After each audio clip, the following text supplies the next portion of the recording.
Hello guys, for today's video tuturuan ko kayo kung paano sagutin ang mga tanong ng mga Bisaya. For example, pag nakapunta kayo sa Visayas at Mindanao. Ito lang yung mga basic na mga itatanong nila sa inyo guys. Tuturuan ko kayo kung paano ito sasagutin. Yung una, ano ang pangalan mo? In Bisaya, unsa imong pangalan? Unsa imong pangalan? So, ang sagot nyo dyan guys, ako si Juan. For example, Juan. Ako si Juan. Pwede din guys na sagutin nyo na si Juan. Ay, hindi. Pwede nyo sagutin na Juan lang. Wala nang ako si Juan. Pwede lang Juan. Or, ako si Juan. So, pangalawa guys, ito yung mga basic lang to guys. Mga basic lang to na tinatanong ng mga Bisaya pag nakapunta kayo dito sa Luzon or Bisaya, Mindanao or sa Visayas. Ito ang pangalawa. Taga saan ka? Taga saan ka? In Bisaya, taga-asa ka or taga-asa di ay ka? Taga-asa ka. Taga-asa ka. Ibig sabihin, taga saan ka? In Bisaya, taga-asa ka. Taga-asa ka. So, sasagutin mo lang to guys na kung taga Maynila ka, sagutin mo lang na taga Manila, taga Maynila. Maintindihan lang yan guys. Simple lang yan guys. Simplihan nyo lang yung sagot. Taga Maynila. So, yun lang guys. Next. Itong pangatlo. Ilang taon ka na? Ilang taon ka na? So, sa Bisaya niyan guys, pila imong edad? Pila imong edad? Pila imong edad? So, sasagutin mo yan guys. Ganito lang yun sagutin. Kung, for example, 30 ka na, sa Bisaya ng 30 is 30. 30 nako. 30. Pwede lang 30 kasi yung nako, ikaw yun 30 nako. Pero pwede rin 30. Yun lang, isasagot nyo 30 or 30. Maintindihan nila yan guys. Kung 15 ka pa, pwede rin 15 pa ko.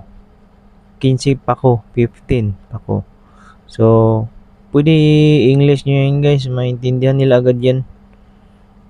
So, gagawa tayo ng tutorial guys kung paano ang Bisaya ng numbering sa Bisaya. Madali lang yan guys. So, ang next na mga tanong, basic na tanong, binata ka pa? Sa Tagalog yan, binata ka pa. Sa Bisaya, ulitaw pa ka? Ulitaw pa ka? Kuha nyo guys. Ulitaw pa ka? So, ibig sabihin yan, binata ka pa? Ulitaw pa ka?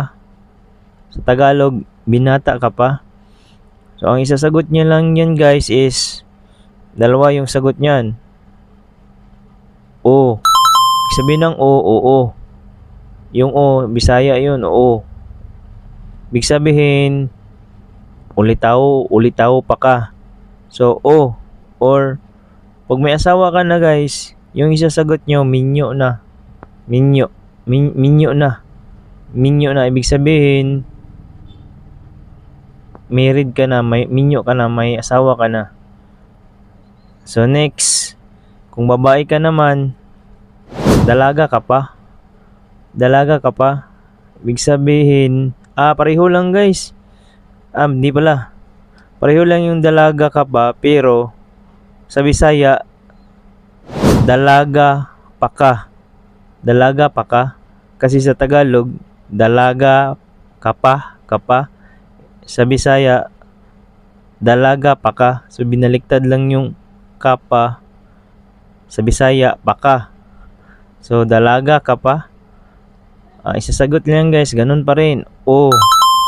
Or, kung hindi ka pa, kung dalaga ka pa, sagot mo lang o.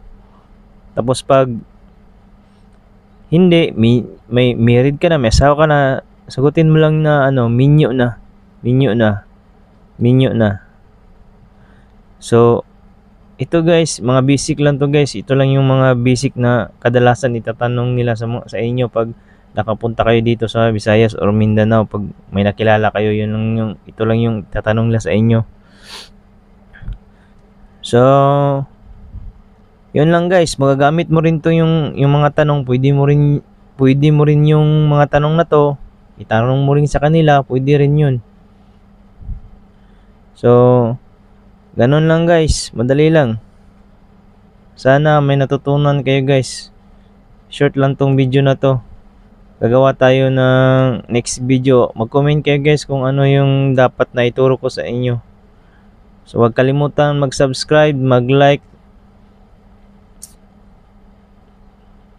Aray ko!